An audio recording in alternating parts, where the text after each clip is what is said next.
आया ना? I think अभी हो गया।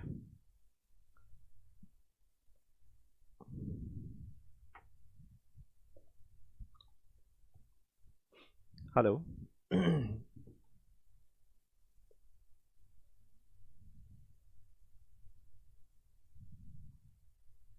आ गया ना? इधर क्यों नहीं दिख रहा यार?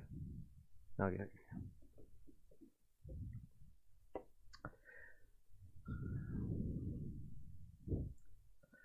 हाय, good morning everyone, what's up? क्या हाल है भाई? भाई और भाइयों की प्यारी प्यारी बहनें। सर अब तो फाइनल में आ गए सर, प्लीज अब तो बहन बहन मत बोलो सर। जहाँ जाते हैं वहाँ स्कोप आप खत्म ही कर देते हो, हम लोग पहले ही भाई बहन बना देते हो। चल ठीक है यार, एटलीस्ट जब तक डेमो चल रहे हैं तब तक तुम्हारी बेइज्जती नहीं करता हूँ और भाई बहन भी नहीं बनाता हूँ। Anyway, a very very good morning to all of you and a very very warm welcome. uh, it's always a delight, it's perhaps a pleasure. मतलब बहुत टाइम बाद ऐसा हुआ कि यार ये डेमो देने की बात आई और पहला सेशन अनफॉर्चुनेटली मेरा नहीं था। अदरवाइज मतलब मैं कोशिश करता हूँ कि भाई प्रोफेशनल का एटलीस्ट जो डेमो लेक्चर हो वो मैं स्टार्ट करूँ। There have been lot of times there have been lot of opportunities, in fact there have been lot of occasions जहाँ पे ऐसी एक पॉसिबिलिटी बनी कि सर लोड बहुत हो रहा है, सो प्रोफेशनल ड्रॉप कर देते हैं। बट यार पता नहीं कभी मैं अपने आप को कन्विंस ही नहीं कर पाया टू ड्रॉप प्रोफेशनल, बिकॉज मुझे ऐसा लगता है कि to teach final in itself is a matter of pleasure and pride, and you finally get this opportunity to welcome all the professionals who will actually be joining the club. So on behalf of team Yes, I welcome you all to CS Professional. My name is CS Vikas Vora. I think यहाँ पे कुछ लोग ऐसे होंगे जो मुझे शायद already जानते होंगे और कुछ प्रॉबली पहली बार देख रहे होंगे। ये आदमी कभी तो दिखा है यूट्यूब पे, इंस्टीट्यूट के अगेंस्ट कुछ कुछ बोलता रहता है, बाकी किसी वीडियो में दिखता रहता है, मैराथन भी लेता रहता है। चलो आज सुन भी लेते हैं इसको। So here we are, I take care of drafting in module 1 in CS professional. अब मैं थोड़ा सा आपको सब्जेक्ट के बारे में बता देता हूँ, है ना, हल्का सा प्रोफेशनल के बारे में हम लोग बात कर लेते हैं, then will get this going. चलो इन द मीनवाइल एक बार जस्ट देख लेते हैं भाई कितने लोग हैं। यार ये प्रोफेशनल की ना ब्यूटी है समहाउ, पता नहीं मैं आज तक कभी समझ नहीं पाया। अभी इसी की जगह ना एग्जीक्यूटिव का लेक्चर होता ना तो ऐसी ना धनाधन धनाधन धनाधन धनाधन नीचे बारिश होती, मतलब ऐसे लंबे लंबे मैसेजेस और इतने सारे मैसेजेस आते हैं ना कि मतलब ऑब्वियसली 70% मैसेजेस होते हैं जो हम अनफॉर्चुनेटली देख भी नहीं पाते, पढ़ भी नहीं पाते। और प्रोफेशनल में आते हैं तो एक अलग ही चार्म आ जाता है, एक अलग तरीके का टच। मैं इनफैक्ट अभी अभी लास्ट में जब मेरी ये बैचेस कंप्लीट हो रही थी जून अटेम्प्ट की, तो मैं उनको ही बोला, मैंने प्लीज़ यार प्रोफेशनल में आके ना बोरिंग मत हो जाना तुम लोग, कि बिल्कुल एकदम सुल्ले जैसे ऐसे बैठे हुए 1.5 घंटे बस तू ही बोल, हमने इसी चीज़ का पैसे दिया तेरे को, हम कुछ नहीं बोलेंगे, तो प्लीज़ ऐसे मत हो जाना, है ना। मेरी बिल्कुल सिंसियर दिल से रिक्वेस्ट है, बिल्कुल एकदम सिंसियर गुजारिश है आपसे, मत करना वैसे। आप लोगों के लिए भी बहुत टफ हो जाएगा, हमारे लिए भी बहुत टफ हो जाएगा, वरना ना एलिमेंट और मज़ा चला जाता है एकदम बिल्कुल हंसते खेलते प्यार मोहब्बत से पढ़ाने का। बट एनीवे थोड़ी थोड़े टाइम में I think will develop this comfort. So जैसा कि परसों हम लोगों ने अनाउंस किया था, आपके जो भी रेगुलर बैचेस हैं, रेगुलर लेक्चर्स हैं, ऑफकोर्स वो 3 दिन के ये डेमो के बाद स्टार्ट हो जाएंगे। सर 3 दिन में आप सिर्फ कॉमेडी करोगे? अरे नहीं रे भाई, 3 दिन भी पढ़ाएंगे। मतलब जब भी आपके रेगुलर बैचेस स्टार्ट होते हैं so obviously that will be a continuation of what you are doing right now. So 3 दिन हम लोग यहाँ पर पढ़ेंगे और उसके बाद 4th day will go back to the regular batches जो अपनी एप्लीकेशन पे होगी, supports both phone as well as laptop. And या अब थोड़ा सा मैं आपको मेरे सब्जेक्ट के बारे में बता देता हूँ, है ना, उसके बारे में थोड़ा बहुत देख लेते हैं। एक 2-5 मिनट। वैसे तो मैं सेलिंग में बहुत कमज़ोर हूँ, बट फिर भी अपन एक बार कोशिश कर लेते हैं कि मेरी सेलिंग कितनी अच्छी है। चलो देखो, एनीवे खैर जोक्स अपार्ट, बेचने वेचने का खैर टचवुड कभी ऐसी नौबत नहीं आई, बहुत सारे लोगों का, बहुत सारे बच्चों का प्यार ही प्यार है। सो यार CS प्रोफेशन में ड्राफ्टिंग अगर आप वैसे देखें तो ड्राफ्टिंग मॉड्यूल 1 में है और सिलेबस एकदम छोटा सा है, क्यूट सा है। सर जितने टीचर्स आते हैं ना सभी ये बोलते हैं कि सिलेबस बहुत छोटा है और साला 3-3 महीने 4-4 महीने पढ़ाते ही रहते हैं, हमको छोड़ते ही नहीं है। डोंट वरी, मतलब इसका ऑनेस्टली सच में सिलेबस कम है, और वो भी अगर आप इसको ग्रुप 1 के 2 दूसरे सब्जेक्ट्स के साथ कंपेयर करो। फर्स्ट विच इज टैक्स, है ना, उसके बारे में मुझे बहुत ज़्यादा बोलने की ज़रूरत नहीं है, आपको ऑलरेडी पता होगा टैक्स क्या है। और दूसरा which is governance, which is extremely lengthy. I would not say it is very difficult, but it is very very lengthy. So इन दो भारी भारी सब्जेक्ट्स के बीच में एक छोटा सा क्यूट सा सब्जेक्ट जो बीच में कोने में कहीं दबा हुआ बैठा हुआ रहता है, वो that has been drafting, you know. So simple सा कंटेंट है, 11 चैप्टर्स हैं आपके इसमें सिलेबस में, और छोटे छोटे चैप्टर्स हैं. अभी मैं आपको पूरे नोट्स भी एक बार दिखा देता हूँ कि नोट्स आपके किस तरीके के होंगे. अच्छा सर, ये इतने कलरफुल क्यों लग रहे हैं? इतनी तो हमारी लाइफ भी कलरफुल नहीं है, लेकिन आपके नोट्स कलरफुल है ना. सो ये पूरे के पूरे कलर्ड नोट्स है. सर ये ऐसे येलो रेड और ये सर हर कलर का कोई सिग्निफिकेंस है, कोई मतलब है? हाँ जी, हर चीज़ का कोई मतलब है. वो भी जब आपको पढ़ाऊंगा तो पढ़ते पढ़ते पढ़ते पढ़ते आपको समझ में आ जाएगा कि क्यों वो कलर्स किए हुए हैं उस तरीके से, क्यों वो कलर स्कीम चूज़ की हुई है ना. इन द मीन वाइल यार एक बार बस सब एटलीस्ट हाय हाय तो बोल दो मेरे को, ये तो पता चले मैं भूतों से बात नहीं कर रहा हूँ और यहाँ पर साक्षात इंसान बैठे हुए हैं. अच्छा यहाँ पे मैं किसको जानता हूँ? Bhumika I know has been from my live batch. Saloni से I think I spoke to her yesterday. आप ही से बात हुई थी? नहीं नहीं, समदर गर्ग, नॉट सलोनी. ओके, आप ड्रॉप कर देंगे तो हम पास भी नहीं हो पाएंगे. अरे नहीं नहीं नहीं नहीं, पास तो तुमको वैसे ही होना है. आपके आप फाइनल आ गए, फाइनल आराम से पास हो जाओगे, कुछ भी नहीं.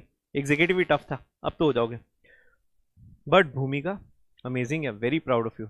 मतलब पूरा घर परिवार मैनेज करते हुए. भूमिका की सांस बहुत डेंजर है by the way, I don't know आपको पता ही नहीं पता.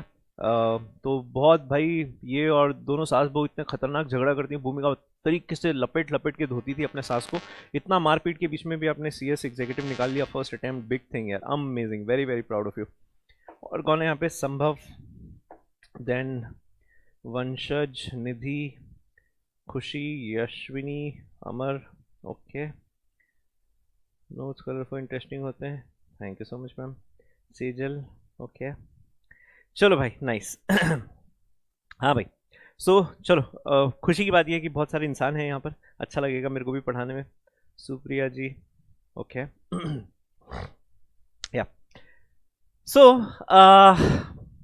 वापस से मैं ये नहीं बोलूँगा welcome to CS professional, because 2-3 बार बोल दिया. इस साल अब बोलूँगा तुम बहुत एक्साइट हो जाओगे.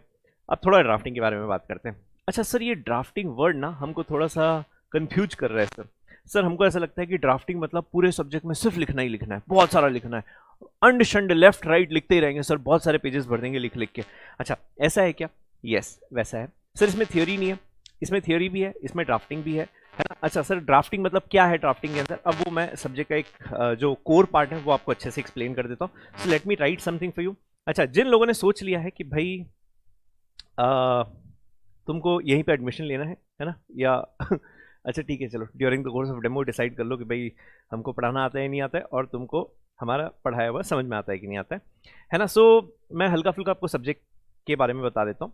So if you look at this subject, obviously it's a 100 mark paper, है ना. इस सब्जेक्ट को मैं ऐसे 2 मेन रीम्स में डिसाइड करूँगा, या इसके वो 2 मेजर पार्ट्स है. First, something which is basically the entire theory section, और दूसरा which is more of drafts. ठीक है. सो एक पार्ट है विच इज़ एंटायरली थियोरी, दूसरा पार्ट है which is more to do with drafts. 2 main sections है इसमें, है ना. पहला थियोरी पार्ट है और दूसरा आपका ड्राफ्ट्स वाला पार्ट है. अच्छा, वेटेज ऐसा इंस्टीट्यूट ने कहीं बताया नहीं है कि भाई ये वेटेज रहता है आपका पेपर्स का, बट ऑन एन एवरेज अगर आप पिछले 6-8 अटेम्प्ट ठीक से ऑब्जर्व करते हो, मतलब it's been a while, it's been a decade almost since I have been teaching this subject, आप ऑन एन एवरेज अगर एक रेशियो देखते हो, right, so this is about, आप बोल सकते हो एक 70-30 रहता है या 60-40 रहता है. आप प्रार्थना करना कि 70-30 रहे, है ना, इससे ज़्यादा ना है, बिकॉज इससे ज़्यादा अगर ड्राफ्ट्स आ गए ना तो पेपर बहुत लेंदी हो जाता है. मैं उसका रीज़न भी अभी आपको बताता हूँ क्यों.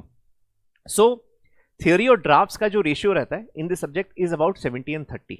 ओके, 70 मार्क्स की करीब करीब थियोरी आती है आपको, 30 मार्क्स का ड्राफ्ट आता है. सो सब्जेक्ट का नाम ड्राफ्टिंग क्यों रखा है? सब्जेक्ट का नाम थियोरी रहा है. चुप कर, घटिया आदमी, कुछ भी बोलता है. तो 70-30 का प्राइम रेशियो है ना, ये पहली चीज़ है जो आपको ध्यान रखना है. अच्छा, अब सर ये जो ड्राफ्ट्स हैं ये कौन से और किस तरीके के ड्राफ्ट्स हैं? अब जो ड्राफ्ट्स वाला पार्ट है ना, उसको भी मैं 2 पार्ट्स में क्लासिफाई करूंगा. First which is pure commercial drafting, second something which is legal drafting, है ना. पहला सेट है जो कमर्शियल ड्राफ्टिंग का है और दूसरा सेट है which is more to do with legal drafts. Okay, अच्छा, अब कमर्शियल ड्राफ्ट्स में क्या है और लीगल ड्राफ्ट्स में क्या है? जैसे आपने ना एग्जीक्यूटिव में बहुत सारा कुछ पढ़ा होता है, इनफैक्ट प्रोफेशनल में इस सब्जेक्ट में पर्टिकुलरली मुझे आपका एग्जीक्यूटिव का नॉलेज काफ़ी कम है सर। एग्जीक्यूटिव तो सर हम ना रट रट के पास हो गए सर। सर पहले जो क्लास के नोट्स से रट लिए सर 25-50 बार, उसके बाद आखिरी आखिरी में स्कैनर देख लिया सर, पास हो गए सर। तो एग्जीक्यूटिव का तो हमको कुछ नहीं आता सर, उससे बहुत आशा मत रखना। अरे नहीं रे, मतलब मैं सिंसियरली मानता हूँ कि someone who is cleared executive has potential.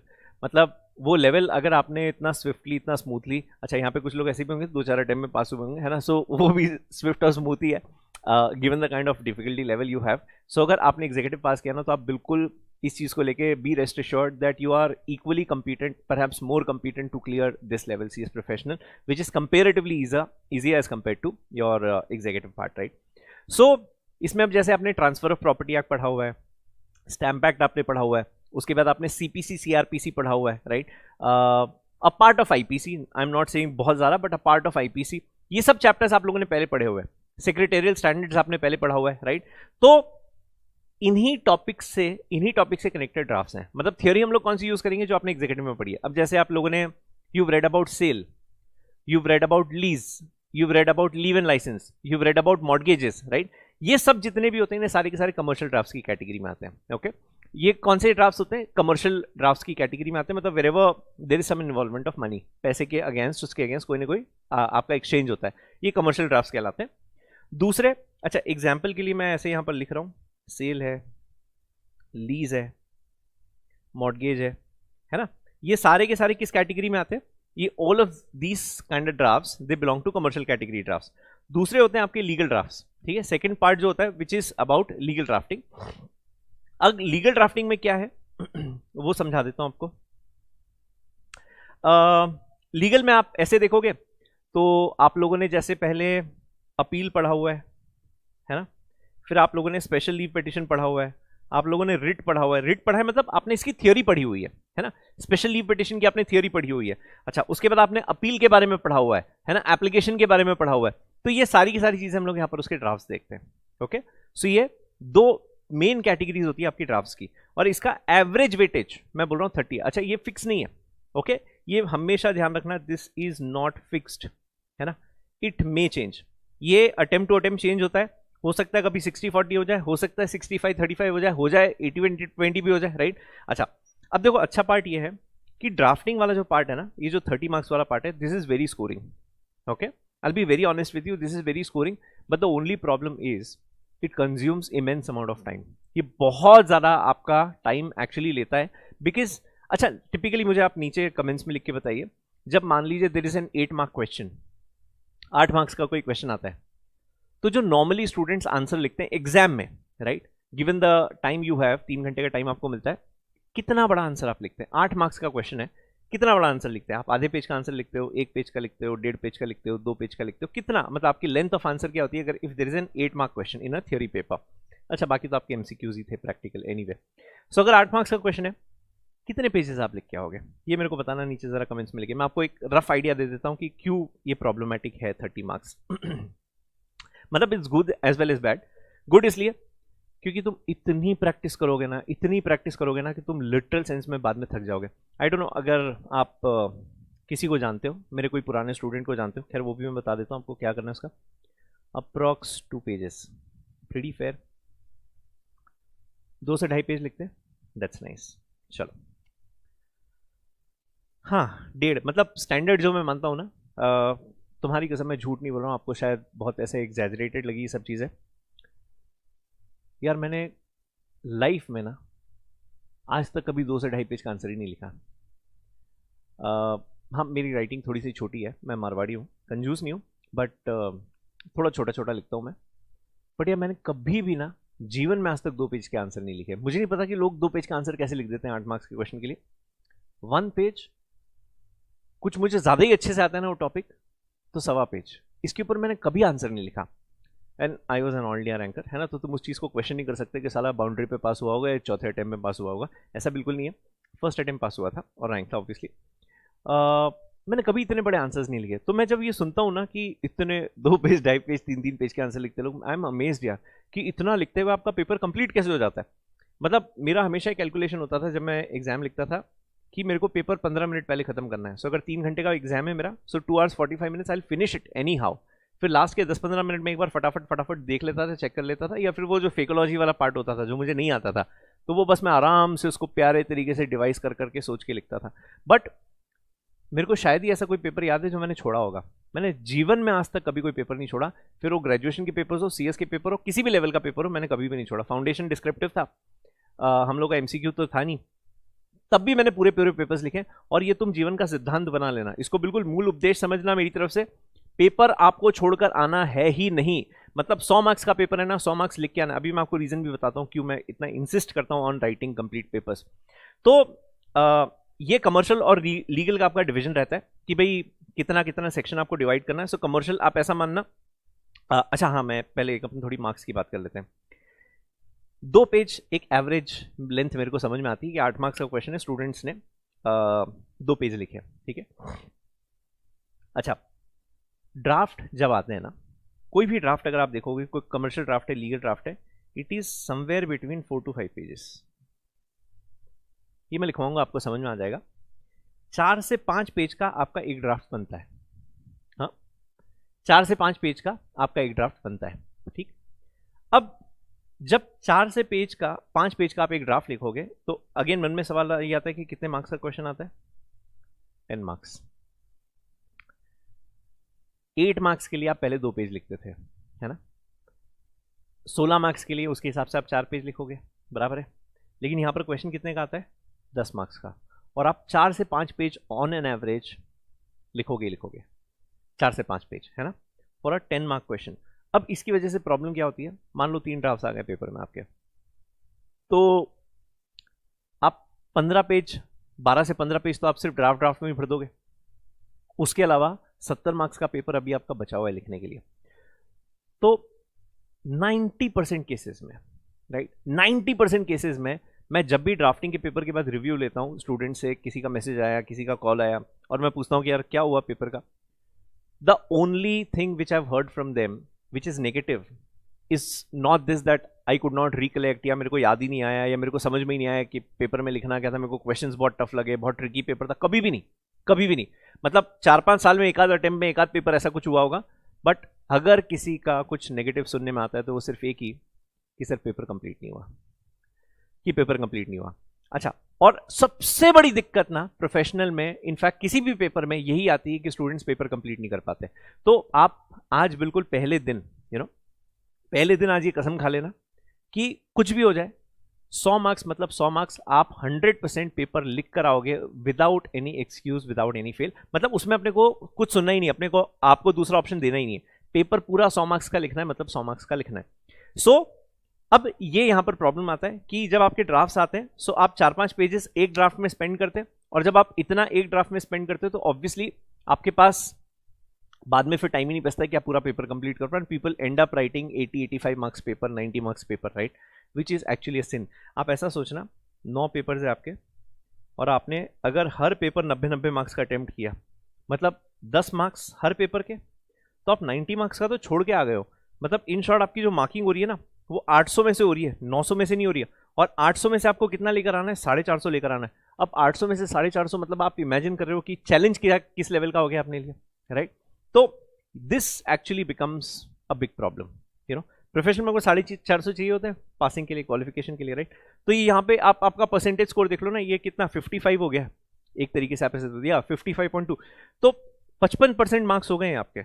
और बहुत इंटरेस्टिंग बात आपको बताऊं, प्रोफेशनल में 56% के आसपास तो ऑल इंडिया रैंक आ जाती है, 56% के आसपास ऑल इंडिया रैंक आ जाती है। अभी आप लास्ट अटेम्प्ट के भी रैंकर्स देख लेना, 55-56% के आसपास इनकी ऑल इंडिया रैंक्स है, इनफैक्ट कम भी हो जाता है बहुत बार।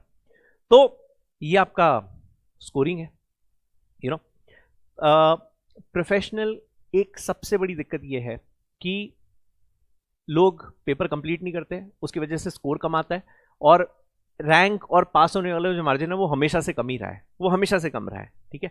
तो पहली चीज आपको क्या ध्यान रखनी, पेपर कंप्लीट करना है। अच्छा, दूसरा, ड्राफ्टिंग के पेपर, पर्टिकुलरली इस पेपर के पॉइंट ऑफ व्यू से अगर मैं आपको बताऊं, तो जो मैं अभी आपको बोला, इस चीज का ध्यान रखना, you have to speed up from day one, मतलब पहले मोमेंट्स आपको एक अच्छी स्पीड से लिखना है। अब उसके लिए बहुत ज़्यादा ज़रूरी क्या है? आपकी प्रैक्टिस। अच्छा, जो मेरे पास स्टूडेंट्स हैं, आप जो पिछले अभी लेटेस्ट वाले से ही पूछना, मतलब पुराने बैच वालों से पूछोगे तो भी मतलब नहीं आएगा। खैर पुराने वालों से पूछोगे they'll tell you the same thing. आप on an average 75 drafts class में लिखोगे। सर आप रियलाइज कर रहे हो ना आप क्या बोल रहे हो? हाँ मैं बिल्कुल होश में बोल रहा हूँ। मेरा करीब 2.5 से 3 महीने का बैच होता है और 75 ड्राफ्ट्स आप लोग क्लास में लिखोगे, है ना। अच्छा सर लाइव और रिकॉर्डेड बैच में कुछ अलग अलग है? दोनों में सेम ही पढ़ाते हो? बिल्कुल सेम पढ़ाता हूँ। जो लाइव बैच पढ़ाता हूँ वही रिकॉर्डेड लेक्चर्स का सेम कंटेंट होता है, मतलब उसमें कोई डिफ्रेंसिएशन का सवाल ही नहीं है। ये सारे ड्राफ्ट्स आप क्लास में लिखोगे।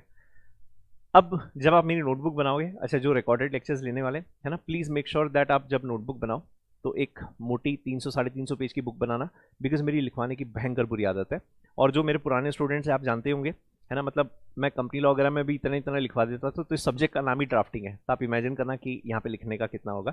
ये ड्राफ्ट्स आप मान के चलना हम लोग क्लास में साथ में लिखेंगे, है ना। तो इतने ड्राफ्ट्स अगर आपने लिख लिए ना, यू बी रेस्ट एश्योर्ड, इसके बाद आपको जीवन में कभी कोई तकलीफ नहीं आने वाली है। मतलब to the extent drafting part is concern, you will never have to really worry about you know कि अब क्या होगा, इसके आगे क्या होने वाला है। सो ये इतना मैं आपको क्लास में लिखवा दूंगा। क्या बोल रहे हैं बाकी? मेरा ड्राफ्टिंग का स्कोर यार मुन्ना ऐसे इतना तो मैंने भी ध्यान नहीं दिया कभी ड्राफ्टिंग का स्कोर क्या था, बट प्रोफेशनल भी फर्स्ट टाइम पास हो गया था और मेरा ना 6 मार्क्स से ऑल इंडिया रैंक गया था। तो अब कैलकुलेशन आप कर लेना कि क्या होगा अंदाज़ा। टैक्स में मैं बाउंड्री पे पास हुआ था, 40 था, वो मेरे को अच्छे से ध्यान है, बिल्कुल जस्ट पास हुआ था उसमें मैं। और ड्राफ्टिंग का स्पेसिफिकली ध्यान नहीं, बट 60 प्लस ही था यार, 100% 60 प्लस था। लाइव का टाइमिंग्स क्या होगा यार? लाइव बैच मेरा इस बार नहीं है। लाइव बैच तो अभी जैसा हम लोगों ने परसों अनाउंस किया, वो सिर्फ मॉड्यूल 2 मॉड्यूल 3 का। मैं यहाँ पे सिर्फ आपको डेमो देने आया हूँ, है ना, बट मेरा लाइव बैच नहीं है। मेरे जो भी रिकॉर्डेड लेक्चर्स हैं, रिकॉर्डेड के बाद डाउट्स कैसे क्लियर होंगे? मैम व्हाट्सएप ग्रुप है फर्स्ट। सेकेंड, आप अगर मेरे को व्हाट्सएप पे अदरवाइज भी मैसेज करोगे तो मैं हमेशा रिप्लाई करता हूँ। और थर्ड, कॉल कर लेना, है ना। सो तीनों ऑप्शन अवेलेबल है। हाँ जी, तो यार ये इतने ड्राफ्ट्स हम लोग क्लास में साथ में लिखेंगे, है ना। और इतना लिखते लिखते ये मैं गारंटी के साथ बोल सकता हूँ कि आपकी ज़बरदस्त वाली एकदम तगड़ी प्रैक्टिस हो जाएगी कि आपको बिल्कुल ड्राफ्ट्स की चिंता करने की ज़रूरत नहीं पड़ेगी, है ना। थियोरी इसकी बहुत ही सिंपल है, मतलब एक्सट्रीमली सिंपल। आप अगर 9 पेपर्स में सबसे सिंपल थियोरी अगर किसी की देखोगे ना तो ड्राफ्टिंग की है। सर आप तो अपने खुद के सब्जेक्ट की इज्जत गिरा रहे हो। मतलब मैं आपको सिर्फ फैक्ट बता रहा हूँ, है ना, कि ऑनेस्टली इसकी थियोरी एक्चुअली सिंपल है। आप बहुत कन्वीनियंटली और बहुत आराम से आप मतलब पढ़ पाओगे, उसमें बिल्कुल तकलीफ नहीं आएगी। इसके भी मैं, अच्छा राइटिंग प्रैक्टिस, अगेन जो मेरे पुराने स्टूडेंट्स हैं आपको पता ही होगा, मैं वो राइटिंग प्रैक्टिस कराता हूँ, रोज एक क्वेश्चन देता हूँ, नेक्स्ट डे हम लोग आंसर लिखते हैं उसका। The same thing we are going to follow for drafting as well. In fact recorded lectures में भी मैंने काफ़ी राइटिंग प्रैक्टिस करवाई है। सो मैं आपको 2 बुक्स दूंगा, है ना, मेरी तरफ से 2 बुक्स जाती है। एक तो आपकी ड्राफ्टिंग की जो मेन बुक है वो जाएगी, और दूसरी बेबी बुक है, वो भी मैं आपको बता देता हूँ उसके बारे में, है ना।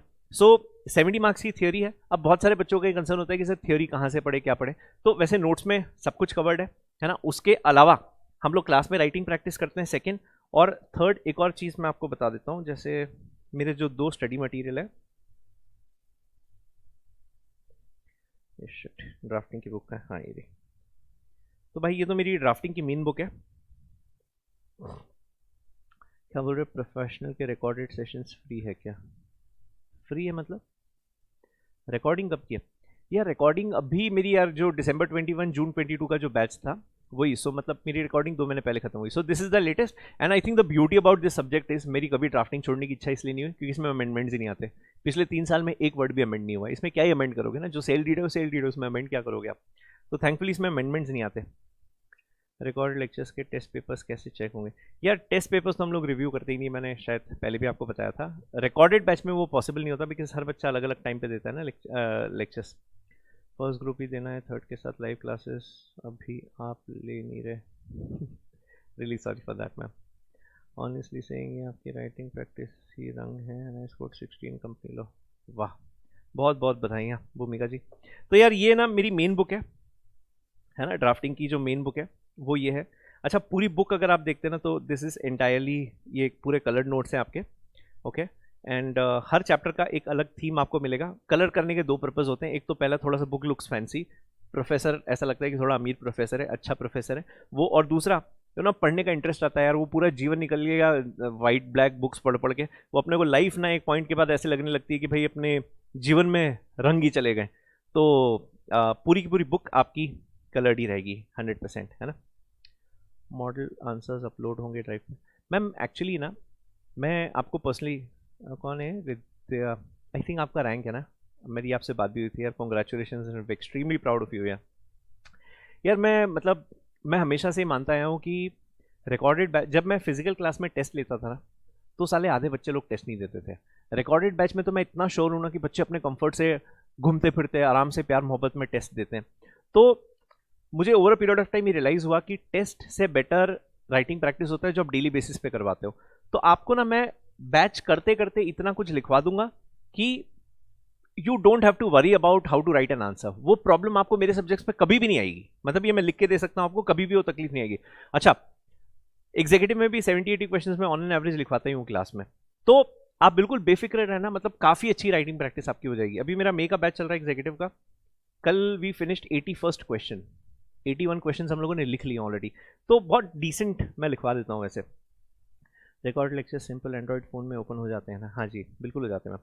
तो यार ये आपकी मेन बुक है ना, ये अगर कोई प्रिंटेड बुक ऑर्डर कर रहा है तो उसके पास ये आएगी। अच्छा सुनो, दूसरा मैं पहले ही क्लियर कर रहा हूँ, बाद में प्लीज कंफ्यूजन मत करना। ये ना एक मैंने बहुत दिल से बहुत प्यार से बेबी बुक बनाई है। अगर आपने वो मेरी कंपनी लॉ की क्यूट केस बुक पढ़ी होगी तो this is very similar to that, है ना।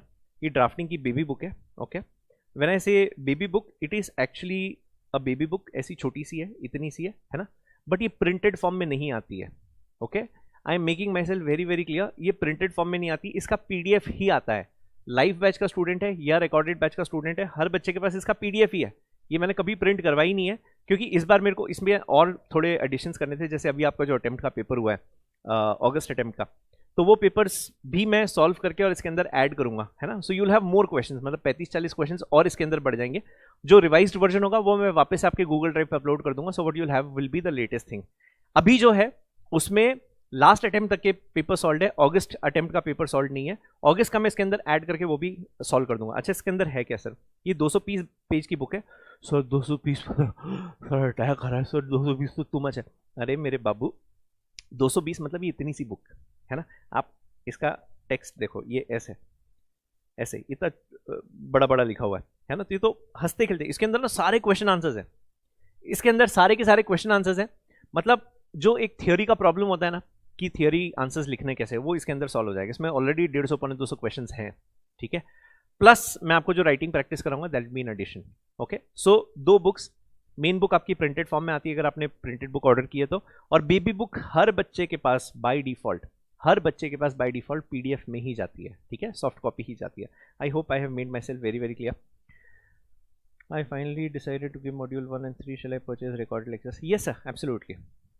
3 maybe you can do live if you want to, otherwise recorded दोनों का ले ही सकते हो आप। Live batch will be conducted for June 22. Ma'am drafting का नहीं है, मॉड्यूल 2 मॉड्यूल 3 का लाइव है। सारे रिकॉर्ड लेक्चर्स और क्या है बाकी? 200 pages baby book. Yes, live batch कब से स्टार्ट होगा? यार ड्राफ्टिंग का मुन्ना लाइव बैच नहीं है, ड्राफ्टिंग का लाइव बैच आपकी जून अटेम्प्ट के बाद ही स्टार्ट होगा, है ना, वो अभी नहीं है, ठीक है। सो ये 2 स्टडी मटेरियल मेरी तरफ से आएंगे। अच्छा, अब again coming back to the drafting part, I hope ये वेटेज का फंडा आपको क्लियर है कि थियोरी भी आती है इसमें और ड्राफ्ट्स भी आते हैं, है ना। अभी मैं आपको ये भी दिखा दूंगा कि थियोरी कैसी है, ड्राफ्ट्स कैसे, बैच में हम लोग क्या क्या चीज़ें करेंगे, कितने क्वेश्चंस हम लोग लिखने वाले हैं, कितने ड्राफ्ट्स आप लोग क्लास में लिखेंगे, ये आई होप सारी की सारी चीज़ें आपको क्लियर है। और बाकी जैसे वो रिकॉर्डेड लेक्चर्स में हर चीज़ बोली हुई है, आप जैसे जैसे इंस्ट्रक्शंस फॉलो करते जाओगे ना आपको समझ में आता जाएगा and you will be in a flow, ठीक है। बस प्लीज़ एक रिक्वेस्ट है मेरी, जो ऑफलाइन लेक्चर्स मतलब रिकॉर्डेड लेक्चर्स देखते हैं, जैसा लेक्चर में बोला है ना प्लीज़ उसको फॉलो करना।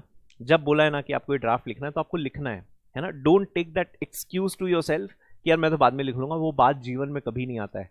ये सबसे बड़ी दिक्कत होती है लाइव बैच में। तो क्या मैं फोटो मंगवा लेता हूँ तो उनके पास ऑप्शन ही नहीं होता बेचारों के पास, उनको पिताजी को भी लिखना पड़ता है।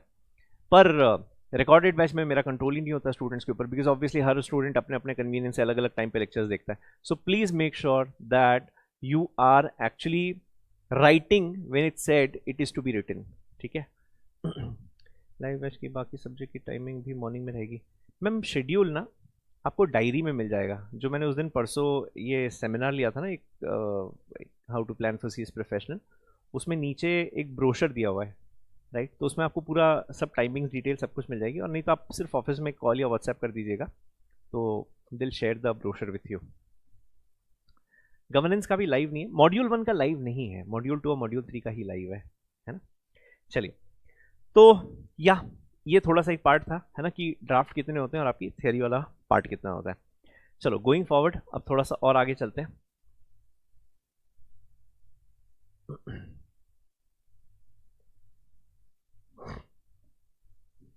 हाँ जी, नाउ नेक्स्ट अब हल्का सा मैं आपको चैप्टर 1 के बारे में बता देता हूँ, है ना। अभी तक जो मैंने आपको सब्जेक्ट का बता दिया था, अब थोड़ा सा फर्स्ट चैप्टर एक बार ड्राफ्टिंग का पढ़ लेते हैं। टैक्स का लेक्चर 1 महीने बाद मिलेगा क्या अगर फर्स्ट मॉड्यूल लेंगे तो? हाँ यार, वो आई थिंक कुछ अपडेट्स कर लेना सर को, बिकॉज आपका फाइनेंस एक्ट चेंज हो गया ना यार। एक ही मिनट दीजिएगा बस, हाँ एक ही मिनट।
हाँ जी चलिए, अच्छा यार, एक और इम्पॉर्टेंट बात जो मैं एक्चुअली आपको बताना चाह रहा था, है ना, प्लीज़ उसको बिल्कुल इग्नोर मत करना। मतलब पास होने के लिए इससे इम्पॉर्टेंट बात नहीं है, मतलब trust me on this and take it in writing, है ना। अच्छा, जिन लोगों को भूलने की प्रॉब्लम है प्लीज़ लिख लेना, लेकिन इस बात को कभी मत भूलना जो मैं अब बोल रहा हूँ, है ना। मतलब एक्सट्रीमली इंपॉर्टेंट, और ये सबसे बड़ी गलती करते हैं स्टूडेंट्स। अच्छा, नॉर्मली देखो, आपको सेट ऑफ पता ही है कि सेट ऑफ क्या होता है, राइट, कि आपने तीनों मॉड्यूल्स दिए। मैं यार आपको एक मार्कशीट दिखा दूँ, कल के सेशन में दिखाता हूँ, बस मैं नाम हाइड कर दूंगा एंड मार्कशीट दिखाता हूँ आपको कल। तो this student of mine, she failed in module 1, fail, she failed in module 2, module 3 पास हो गई, ओके। अच्छा, इसमें फेल एग्रीगेट, इसमें फेल एग्रीगेट, इंडिविजुअली पास थी सभी सब्जेक्ट्स में, और इसमें पास हो गई, और तीनों ग्रुप्स का उसका टोटल मिला के था 450। कल मार्कशीट दिखाता हूँ आपको। 450, मेरे फोन में यार बहुत सारी मार्कशीट ढूंढना पड़ेगी, मेरे को आधा पौन घंटा लग जाएगा। .50% first attempt, clear professional all 3 modules, इसको सेट ऑफ बोलते हैं। कि इसमें शायद थर्ड मॉड्यूल में उसका टोटल 164 था, मतलब उसके पास 14 मार्क्स एक्स्ट्रा थे। ग्रुप 1 ग्रुप 2 में 14 मार्क्स शॉर्ट थे, यहाँ पर 14 मार्क्स सरप्लस था, सेट ऑफ हो गया, 450 पे पास हो गई। अच्छा, ये एडवांटेज कब मिलता है? जब आप तीनों मॉड्यूल्स देते हो, है ना। बट जैसा कि हम लोगों ने बात किया, इनफैक्ट आपने जितने भी टीचर से बात की होगी, सबने आपको ये सजेस्ट किया होगा कि जून 22 अटेम्प्ट में, given the time we have, तीनों मॉड्यूल्स देना पॉसिबल नहीं है, है ना। So you must be writing 2 modules, आप 2 ही मॉड्यूल्स अभी दे रहे होंगे। अब दो मॉड्यूल्स में अनफॉर्चुनेटली सेट ऑफ का एडवांटेज अवेलेबल नहीं होता है ना।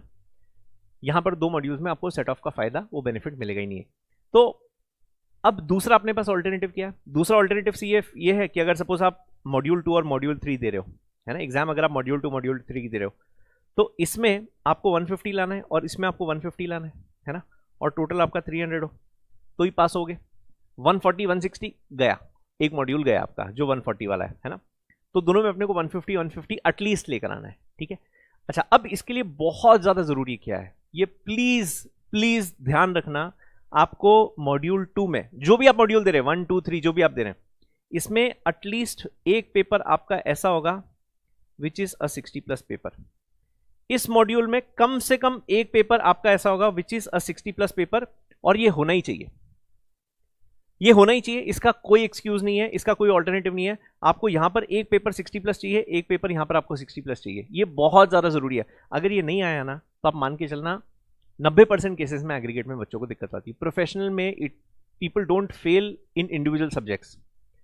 मेजॉरिटी लोग इंडिविजुअल सब्जेक्ट्स में पास हो जाते हैं, लेकिन फेल कहां पर होते हैं? एग्रीगेट नहीं बना पाते, मतलब 150 ईच मॉड्यूल नहीं ला पाते हैं। इसी वजह से मैक्सिमम लोग फेल होते हैं, और उसका एक ही तरीका है, आपका एक पेपर 60-65+ होना चाहिए। अगर एक पेपर 60+ है ना, 65 आ गया ना, तो आपको एग्रीगेट की दिक्कत नहीं आएगी। मेरे से लिख के ले लेना, क्योंकि लॉ ऑफ एवरेजेस ना प्रोफेशनल में थोड़ा सा कम काम पड़ता है, क्योंकि एक पेपर आपका आता है हर मॉड्यूल में जो पूरा गेम बिगाड़ देता है। ये ऑगस्ट अटेम्प्ट पहली बार मैंने जीवन में ऐसा कोई एक्सेप्शन देखा है जहां पे मैंने कोई पेपर सुना ही नहीं कि टफ आया था।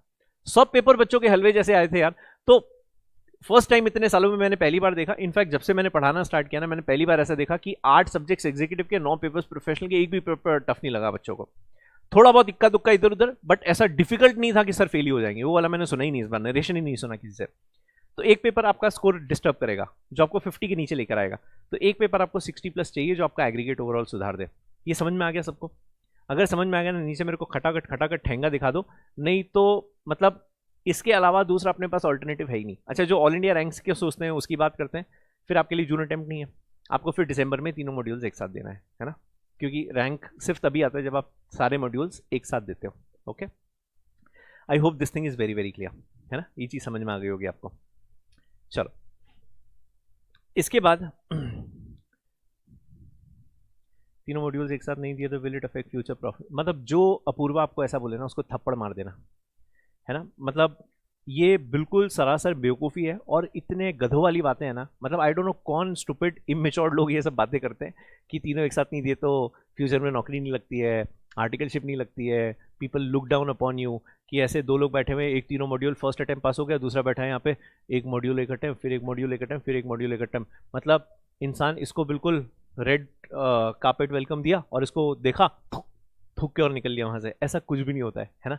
सो प्लीज उस चीज का बिल्कुल स्ट्रेस मत लेना, ऐसा this nothing of that sort. It nothing affects your future prospects if you are competent enough, right. So अगर आप कॉन्फिडेंट हो, आप बहुत श्योर अपने आप को लेके, सो ये चीजें कभी आपको बीच में रोकेगी नहीं।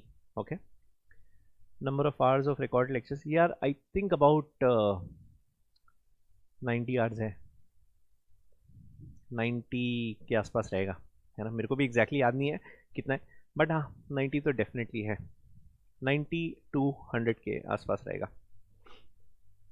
ठीक है, चलो अब ये मैं चैप्टर 2 स्टार्ट कर रहा हूँ। सर चैप्टर 1 तो आपने पढ़ाया ही नहीं, डायरेक्टली चैप्टर 2। हाँ मुन्ना, इसमें थोड़ा सीक्वेंस चेंज किया हुआ है ना, एक लॉजिकल सीक्वेंस लिया हुआ है। अगर मैं स्टार्ट चैप्टर 1 से करूँगा ना, तो आपका चैप्टर 1 थोड़ा सा वियर्ड है, वो जुडिशियल एडमिनिस्ट्रेटिव फ्रेमवर्क है, थोड़ा सा अजीब सा चैप्टर है वो, है ना। So I am purposefully starting with chapter 2। Okay, चलो ये सुनते ज़रा। रैंक के लिए क्या करना पड़ेगा? रिवाइज, मतलब revise as many times as possible, write as much as possible, you know. So and plan, मतलब वो जिसने भी वो लाइन बोली ना, उसने बहुत अच्छे तरीके से, और सच में it made sense to me, you know. You fail to plan, you know, and it's a clear indication that you plan to fail, right? So do anything but never fail in planning. और again, plan कर रहे हो, implement ही नहीं कर रहे हो। Plan कर लिया आज मैं इतना करूंगा इतना करूंगा इतना करूंगा, और सो गए, nothing works, right? मतलब that of course is to be backed by some very strong execution, but it is very important to go in the right direction, है ना। चलो, जनरल प्रिंसिपल्स ऑफ ड्राफ्टिंग। ये एक बार जरा समझते हैं क्या है इस चैप्टर में। अच्छा, अब सी, जैसे मैं आपको कोई भी चीज लिखने के लिए अभी दूंगा, ठीक है, मैंने आपको कोई भी चीज ऐसा बताया कि अभी आपको इसके ऊपर लिखना है, right. It's a very typical process, you know, कि हम लोग पहले सोचते हैं और फिर बाद में लिखते हैं, राइट। अब जैसे मैंने आपको बोला कि ABCD लिखना है, जैसे मैंने आपको बोला ना ABCD लिखना है, आपके मन में एक अलग तरीके का एक्साइटमेंट आया और आपने फटाफट फटाफट ABCD लिखना स्टार्ट कर दिया, है ना, क्योंकि आपको आता है, सबकॉन्शियसली आपके दिमाग में फिट है। मेरे हिसाब से यहाँ पर कोई भी ऐसा नहीं है जो बोलेगा सर मैं M तक तो पहुंच गया सर, M के बाद मेरे को कंफ्यूजन हो रहा है सर कि N आता है कि P आता है। ऐसी बुरी हालत तो किसी की भी नहीं होगी, है ना। तो आप ना, जैसे ही मैंने बोला ना, और आपने खटाखट लिखना चालू कर दिया, राइट। मैंने आपको बोला 1 to 20 लिखो, आपने बिना सोचे बिना दिमाग लगाए 1 to 20 लिखना स्टार्ट कर दिया। क्यों? क्योंकि सबकॉन्शियसली आपके दिमाग में बहुत स्ट्रांगली फिट है वो, है ना। फिर थर्ड मैंने आपको बोला अ आ ई लिखो, राइट। मतलब मुझे नहीं पता आपकी हिंदी हो सकता है शायद बहुत अच्छी हो, है ना, या आपको पूरी की पूरी अ आ ई आती हो। मेरी बहुत कमज़ोर है ना, मतलब मेरे को ऑनेस्टली ध्यान नहीं है, हिंदी मेरी ठीक ठाक है, बट अगर आप एक एक अक्षर बोलोगे तो मेरे को नहीं याद है।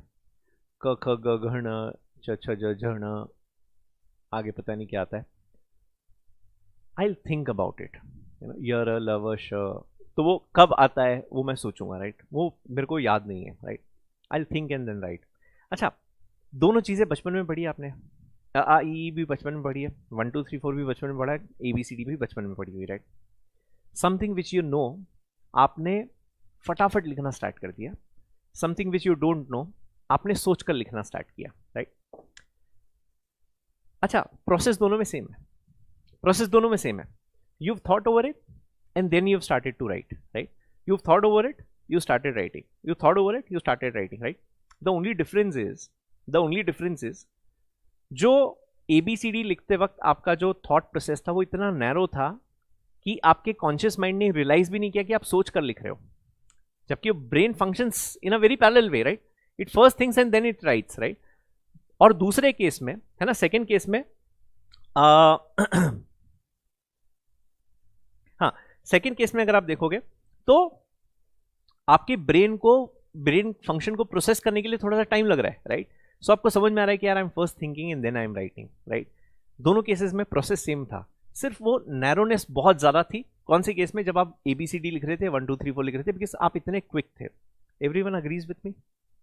सब लोग मेरे साथ में, है ना, सब लोग फील कर पा रहे हैं मैं क्या बोलने की कोशिश कर रहा हूं, कि जब भी आप कोई चीज लिखना चाहते हो, या मैं अगर इसको और थोड़ा सा ड्राफ्टिंग की भाषा में बोलूं, जब भी आप कोई चीज ड्राफ्ट करना चाहते हो, you first think and then you compose, right. आप पहले सोचते हो और बाद में फिर आप उस चीज को लिखते हो। So it is thinking and then composing, ठीक है। It is first thinking and then composing.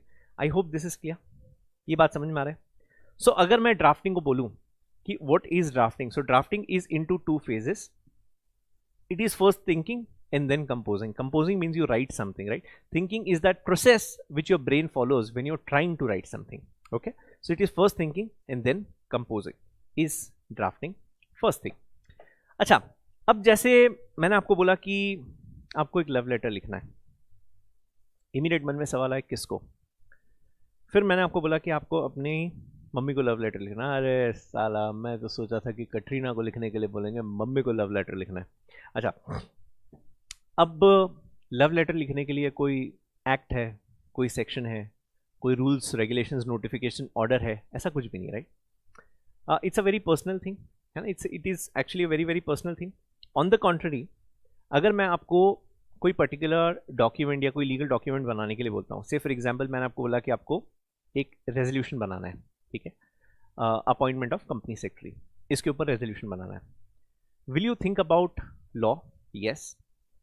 कौन सा एक्ट है, कौन से सेक्शंस हैं, कौन से रूल्स हैं, उसके बाद अथॉरिटी किसके पास है, पावर्स हम लोग किसको देंगे, एक बार आपने अपॉइंट कर दिया उसके बाद कंप्लायंसेस क्या क्या है। Will you think about all these things? Yes, right. So is there some legality which is involve while you draft a particular resolution? क्या उसमें कोई लीगैलिटी इन्वॉल्व है? The answer is yes. अच्छा, अब मैं क्या बोलता हूँ ऐसे बिहेव मत करना कि तुम प्रोफेशनल में हो, है ना, ऐसे बिहेव करना कि तुम ईईटी फाउंडेशन या एग्जीक्यूटिव में हो, है ना, and please be a bit more energetic, please be a bit more better, है ना, मेरे को पढ़ाना आता है ना, बट फिर भी आपकी संतुष्टि के लिए मैं यहाँ पर आया हूँ। ऐसे जब कुछ पूछे तो नीचे जवाब दे दिया करो, है ना, तो समझ में आता है कि इंसान है और मैं दीवार और कैमरे से बात नहीं कर रहा हूँ। ओके, है ना, एटलीस्ट इतना कर सकते हैं अपन लोग। चलिए, हाँ, 2 सिप पानी पी लो।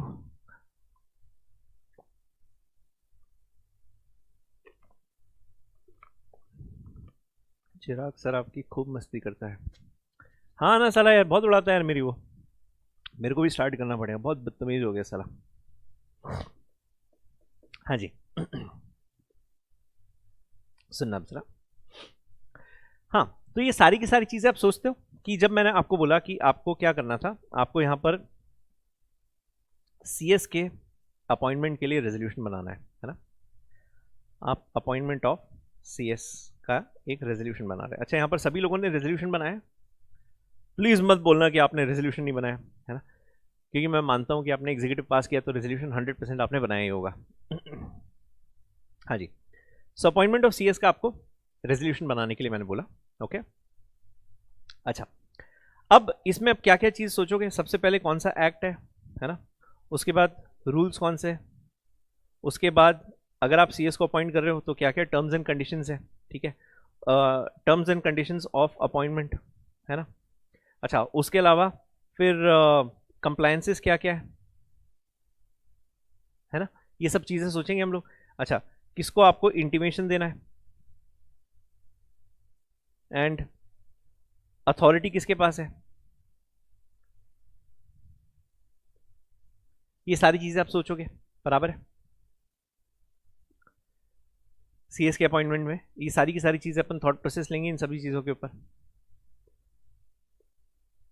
ठीक। अच्छा, अब इंपॉर्टेंट क्या है इसमें, अपन देखो 2-3 चीज़ें मार्क करते हैं। सबसे पहले एक्ट और rules, is this a point of law, किसी लॉ में लिखा हुआ है ना, किसी न किसी लॉ में लिखा हुआ है, यस। अच्छा, compliances intimation authority, is this also a part of law, ये भी किसी लॉ का पार्ट है ना। Terms and conditions of appointment, अब जब मैं terms and conditions of appointment की बात करता हूं तो मैंने यहां पर लिखना है कि उसकी रेम्यूनरेशन कितनी होगी, उसके वर्क आवर्स क्या होंगे, है ना, उसकी रिस्पॉन्सिबिलिटी क्या होगी, ये सारी की सारी चीजें मैं लिखूंगा। अच्छा, अब मुझे एक बात बताओ, इसको सैलरी कितनी देनी, ये किसी एक्ट में लिखा है, नहीं। इसके वर्किंग आवर्स कितने होंगे, किसी एक्ट में लिखा है, नहीं। आपने उसको एक गाड़ी दी, एक बीबी दी, नहीं बीबी आप कैसे दे सकते हो, अच्छा आपने उसको कार दी, आपने उसको एक फुल टाइम सर्वेंट दिया, है ना, कि भाई तेरे घर पे ही काम करेगा, आपने उसको एक फुल टाइम ड्राइवर दिया, ये सारी फैसिलिटीज आपने उसको दी, है ना। अच्छा, ये किसी लॉ में लिखा है क्या कि आपको ये सब चीजें उसको प्रोवाइड करनी है, किसी एक्ट में लिखा है, नहीं। अच्छा, उसकी रिस्पॉन्सिबिलिटीज क्या, किसी एक्ट में लिखा है, नहीं। ये तो कंपनी टू कंपनी वेरी करेगा ना, कौन सी कंपनी CS से क्या काम करवाती है, कंपनी टू कंपनी वेरी करेगा, एक्सक्यूज मी। तो ये जितनी भी बातें हैं ना, ये बहुत ही फैक्चुअल बातें हैं, ये बहुत ही फैक्चुअल बातें, इसका किसी लॉ से किसी एक्ट से कोई कनेक्शन नहीं है। तो इन सभी बातों को मैं ये बोल सकता हूं क्या कि ऑल दीज आर फैक्ट्स, ये बोल सकता हूं ये सब के सब क्या है, ऑल दीज आर फैक्ट्स। अच्छा, तो जब मैंने CS के अपॉइंटमेंट का रेजोल्यूशन बनाया, राइट, इसमें मुझे 2 चीजें समझ में आई। पहला, एक तो कुछ लॉ पॉइंट्स होते हैं और दूसरा कुछ फैक्चुअल पॉइंट्स होते हैं, बराबर है, कुछ लॉ पॉइंट्स होते हैं और कुछ फैक्चुअल पॉइंट्स होते हैं। सो जब मैं आपसे पूछता हूं कि drafting in legal sense, in legal sense drafting का मतलब क्या है, तो ड्राफ्टिंग को हम लोग बोलते हैं it is nothing but a combination, मतलब a synthesis, a combination of law and facts, law and facts in language form. अच्छा, what do you mean by language form,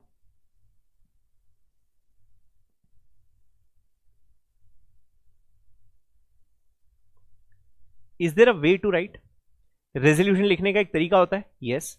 agreement बनाने का एक तरीका होता है, यस। एग्जाम में क्वेश्चन लिखने का तरीका होता है, यस। अच्छा, जब आप केस लॉज लिखते हो और जब आप एक डिस्क्रिप्टिव क्वेश्चन लिखते हो, इज देयर अ डिफरेंस, दोनों को लिखने का तरीका अलग होता है, यस। डिफरेंशिएशन वाला क्वेश्चन आप लिख रहे हो और आप एक रेजोल्यूशन ड्रॉ कर रहे हो, इज देयर अ डिफरेंशिएशन, मतलब दोनों को लिखने का तरीका अलग अलग है, यस। तो लैंग्वेज फॉर्म मतलब उसका एक प्री डिफाइंड तरीका है in which we write and express, ठीक है। So what is drafting? Drafting is nothing but synthesis, मतलब a combination of two things, law and facts in language form, इसको हम बोलते हैं drafting. Is everyone with me? क्या आप सब लोग मेरे साथ हैं? आप समझ पा रहे हैं मैं क्या बोलने की कोशिश कर रहा हूं कि ड्राफ्टिंग क्या होता है?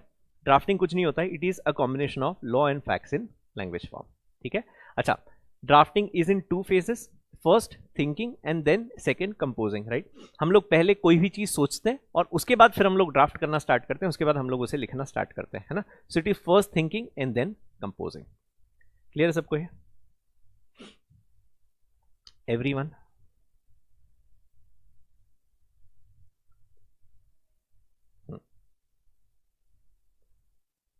चलो, सो ये कुल मिला के what do you mean by the word drafting. अच्छा, अदरवाइज अगर कोई मुझसे पूछेगा ना कि ड्राफ्टिंग को डिफाइन करो, तो ड्राफ्टिंग को डिफाइन करना मुश्किल है। मुश्किल क्या, इम्पॉसिबल है। आप ड्राफ्टिंग को डिफाइन कैसे करोगे ना?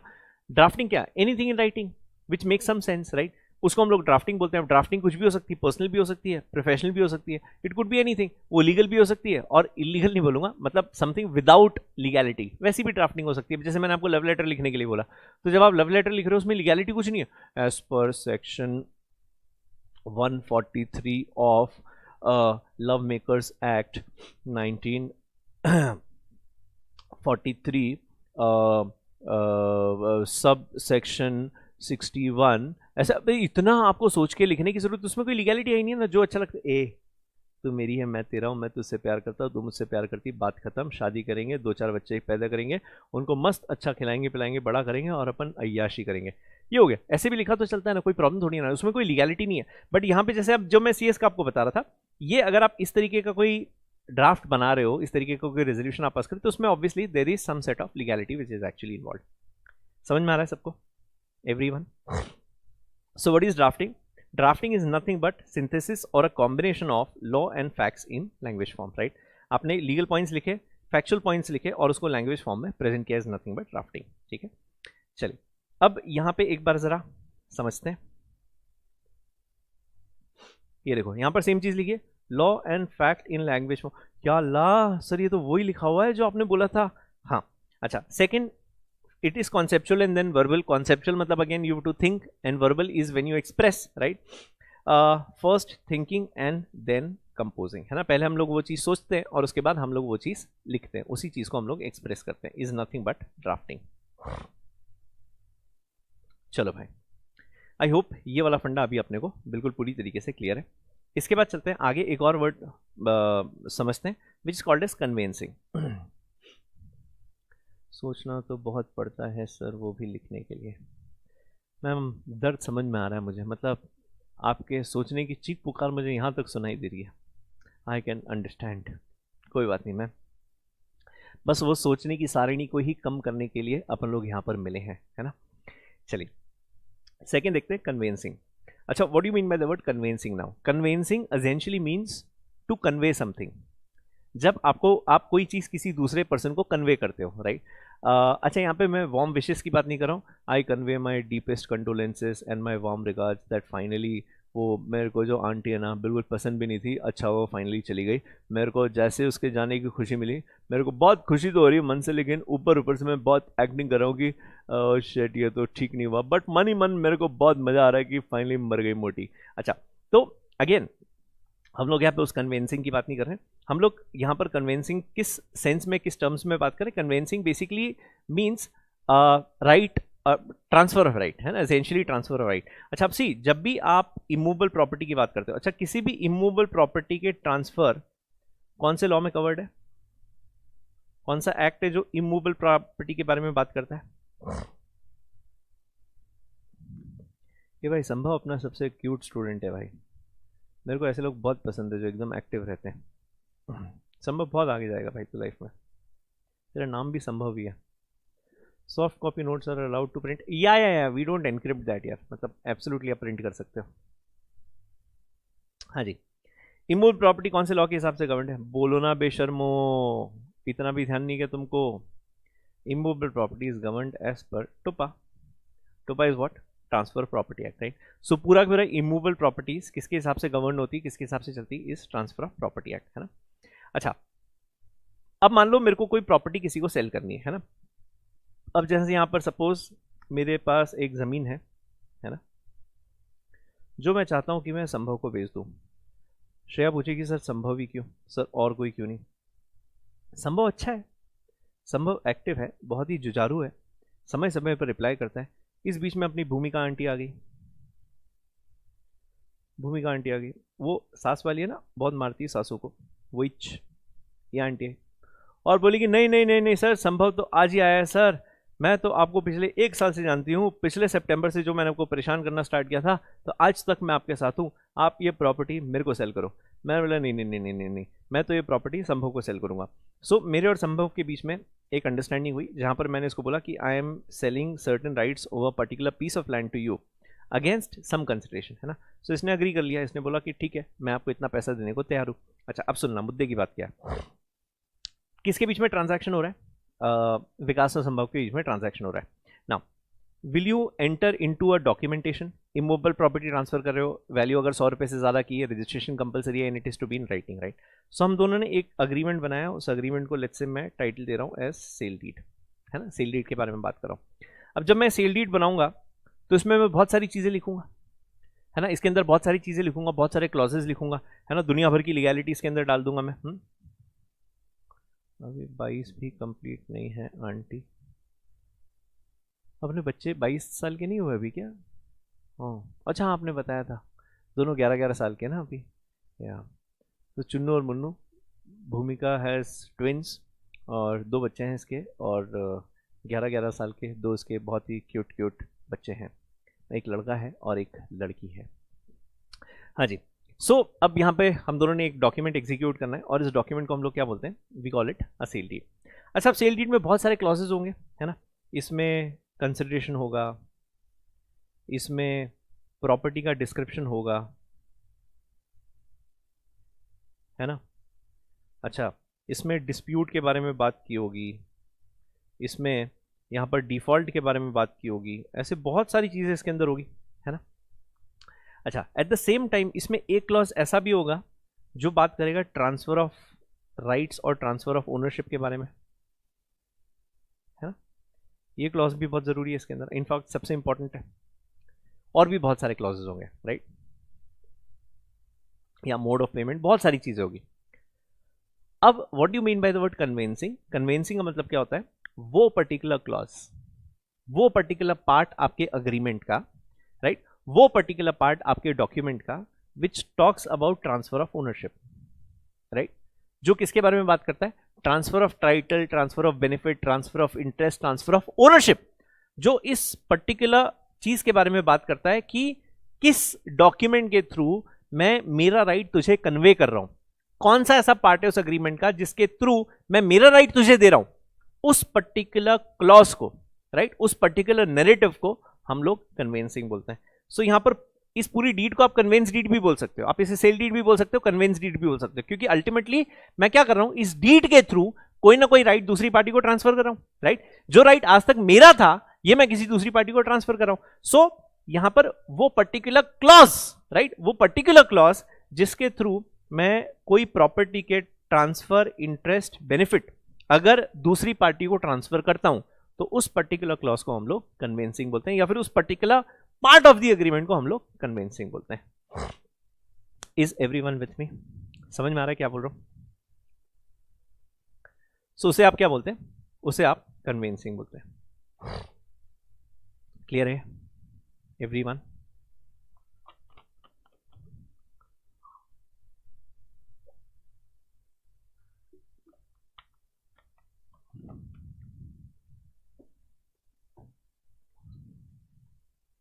लीज अग्रीमेंट में भी कन्वेंस, हाँ लीज में भी कन्वेंस होता है ना, लीज में आप टेम्परेरी बेसिस पे प्रॉपर्टी का इंटरेस्ट आप ट्रांसफर करते हो।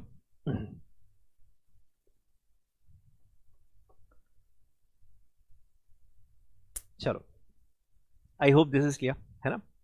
सो कन्वेंसिंग मतलब क्या होता है? वो पार्ट अग्रीमेंट का जिसके थ्रू आप कोई बेनिफिट, इंटरेस्ट दूसरी पार्टी को ट्रांसफर करते हो, उसे हम लोग कन्वेंसिंग बोलते हैं। ओके तो अब ये देखना जरा यहाँ पे, conveyancing is the art of drafting of deeds and documents whereby land or interest in land, that is immovable property, is transferred by one person to another बाकी ठीक है ना। सो मतलब जिसके थ्रू हम लोग प्रॉपर्टी के बेनिफिट्स इंटरेस्ट दूसरी पार्टी को ट्रांसफर करते हैं उसे आप एसेंशियली कन्वेंसिंग बोलते हैं। अच्छा, इसके बाद आगे देखते हैं difference between drafting and convincing. अच्छा, ड्राफ्टिंग एक बहुत ही जनरल वर्ड है ना। किसी भी चीज को लिखना, पेपर पर एक्सप्रेस करना, प्रेजेंट करना is drafting. Drafting could be civil, it could be legal, it could be commercial, it could be personal, it could be anything. किसी भी चीज की ड्राफ्टिंग हो सकती है ना। ड्राफ्टिंग तो किसी भी चीज की हो सकती है। अच्छा, कन्वेंसिंग का मतलब क्या होता है? कन्वेंसिंग बेसिकली किसके ऊपर फोकस करता है? It essentially focuses on the transfer of title, interest और बेनिफिट। अच्छा, इन दोनों के बीच में कॉमनैलिटी कुछ भी नहीं है, राइट। अब जैसे मैंने पूरी सेल डीड बनाई है ना, ये कहाँ गया, हम लोगों ने सेल डीड लिखी। अब ये पूरी सेल डीड आपने जो बनाई, इस पूरी सेल डीड को बनाने के पीछे जो प्रोसेस है उसको मैं ड्राफ्टिंग बोलता हूं, उसको मैं ड्राफ्टिंग बोलता हूं। लेकिन सिर्फ ये एक पर्टिकुलर क्लॉज, ये एक पर्टिकुलर क्लॉज जिसके थ्रू मैं प्रॉपर्टी के बेनिफिट्स दूसरी पार्टी को दे रहा हूं, सिर्फ इसको मैं कन्वेंसिंग बोलता हूं। सो यहां पर अगर ऐसी कोई सिचुएशन है तो हम लोग ये बोल सकते हैं कि convincing is a part of drafting. The answer is yes. Convincing is a part of drafting. The answer is yes. ये पूरा डॉक्यूमेंट जो मैंने बनाया ना, इसको मैं ड्राफ्टिंग बोलता हूं। जो पूरा डॉक्यूमेंट आपने बनाया उसको आप ड्राफ्टिंग बोलते हो, और उस ड्राफ्ट का एक छोटा सा पार्ट, उस ड्राफ्ट का एक छोटा सा क्लॉज जो बात करता है transfer of benefit interest to the other party, उसको हम लोग कन्वेंसिंग बोलते हैं। ठीक है, उसे आप कन्वेंसिंग बोलते हैं। I hope this is clear too. अच्छा, नेक्स्ट बस ये सिंपल एक इतना सा डिफरेंस पढ़ते हैं, उसके बाद वील स्टॉप। उसके बाद फाउलर्स 5 रूल्स है, ये मैं कल से स्टार्ट करूंगा। Convincing and contract. कन्वेंसिंग अपने को समझ में आ गया अभी क्या होता है। कन्वेंसिंग जो बात करता है ट्रांसफर ऑफ इंटरेस्ट या बेनिफिट के बारे में, उसको बोलते हैं कन्वेंसिंग। कॉन्ट्रैक्ट किसके बारे में बात करता है? Contract always talks about rights and obligations. Contract हमेशा किसके बारे में बात करता है? Rights and obligations of both the parties. मैंने ये चश्मा सपोज भूमिका को सेल किया, भूमिका ने इसके बदले मुझे 100 रुपये दे दिए। तो अब यहाँ पर मेरा राइट क्या है? 100 रुपये लेना। मेरा ऑब्लिगेशन क्या है? चश्मा देना। भूमिका का राइट क्या है? चश्मा लेना। और उसका ऑब्लिगेशन क्या है? पैसे देना। तो ये जो राइट्स और ऑब्लिगेशंस है ना, ये कहाँ पर लिखे होते हैं? ये लिखे होते हैं कॉन्ट्रैक्ट में, मतलब कॉन्ट्रैक्ट में, है ना। सो ये कहाँ पर लिखे होते हैं? कॉन्ट्रैक्ट में। अच्छा, कॉन्ट्रैक्ट कौन से लॉ के हिसाब से गवर्नड है? इंडियन कॉन्ट्रैक्ट एक्ट, बचपन में पढ़ाते हैं तो, है ना, ICA 1872। अच्छा, कन्वेंसिंग कहाँ पर लिखा हुआ है? उसके बारे में जो लॉज है वो कहाँ पर दिए हुए हैं? टोपा, अभी जस्ट बात की थी, क्योंकि इमूवेबल प्रॉपर्टी के बारे में बात करता है ना। इमूवेबल प्रॉपर्टी में ट्रांसफर, बेनिफिट, इंटरेस्ट अगर आपको दूसरी पार्टी को देना है, is nothing but part of conveyancing. तो conveyancing is covered under TOPA, contract is covered as per ICA, contract talks about rights and obligations, conveyancing talks about transfer of interest benefit to the other party. Simple, clear है? That's it, काफी है ना, आज के लिए sufficient है। तो यार ये ड्राफ्टिंग है ना। अच्छा, अब एक बहुत महत्वपूर्ण वापस से बात ध्यान रखना, जैसा कि मैं आपको बोल रहा था, ग्रुप 1 में आपके 3 सब्जेक्ट्स हैं, गवर्नेंस है, टैक्स है और ड्राफ्टिंग है। अच्छा, not because I am teaching this, मैं आपको ये बोल रहा हूँ, जैसे मैं एग्जीक्यूटिव में कभी ये नहीं बोलता हूँ कि कंपनी लॉ बहुत स्कोरिंग है, क्योंकि कंपनी लॉ का पेपर ऑनेस्टली बहुत अच्छा आता है, काफ़ी डिफिकल्ट आता है। बट ग्रुप 1 में, प्रोफेशनल में, drafting happens to be the most scoring subject. Simple है, बस थोड़ा सा लेंदी आता है पेपर, है ना। सो जब आप वो 60+ वाले पेपर की बात करते हो ना, this could actually be a 60+ paper. तो आप इसको जब फर्स्ट डे से पढ़ रहे हो, आप उसको उसी तरीके से पढ़ना, उसी इंटेंट के साथ पढ़ना कि I have to have a 70। मैं कल आपको मार्कशीट्स बताता हूँ कुछ बच्चों की जो अभी अगस्त में, मतलब रिसेंट अटेम्प्ट में पास हुए। There have been like 40-50 people who got 60+ in drafting, right. तो अच्छा, मैं ये नहीं बोल रहा हूँ कि बिकॉज मैंने उनको पढ़ाया उनका 60+ आया, वो स्टूडेंट्स की मेहनत होती है, हम लोग का मात्र एक 5-10% का रोल होता है उसमें, बाकी 90% स्टूडेंट्स की मेहनत होती है। तो people have scored amazingly well, है ना, they've done exceptionally well in drafting। so मैं सिंसियरली आपको अर्ज करूंगा कि इस पेपर को कभी भी उस तरीके से मत देखना कि मेरे को पास होना है। इस पेपर को आप हमेशा उस तरीके से देखना कि I have to have a 70, और अगर एक इसमें 70 आ गया ना, बाकी आपको एग्रीगेट की दिक्कत नहीं आएगी, ग्रुप आपका 100% निकल जाएगा। ठीक है, मैक्स कितना स्कोर कर सकते हैं हर सब्जेक्ट में यार? August attempt was an exception honestly, मतलब I have seen people score 85 and 88 in theory subjects, which was a blind shot, मतलब unbelievable। but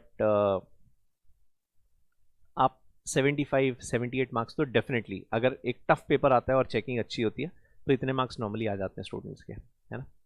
बट जो इस बार हुआ दैट वाज वेरी एक्सेप्शनल, मतलब अनबिलीवेबल फॉर मी ऑल्सो। चलो anyway, बाकी की बातें अपन लोग कल कंटिन्यू करेंगे। Thank you so much for your time, thank you for your trust and patience, and I hope to see you all tomorrow at the same time. God bless you all, I see you, please take care, bye bye. बाकी आपके lectures हैं, I hope आपके पास schedule है। मैंने कल आपके WhatsApp group पर भी शेड्यूल फॉरवर्ड कर दिया था, है ना? सो आपको पता ही होगा कि आपका दिन का शेड्यूल किस तरीके से आगे चलने वाला है। Okay, God bless, take care.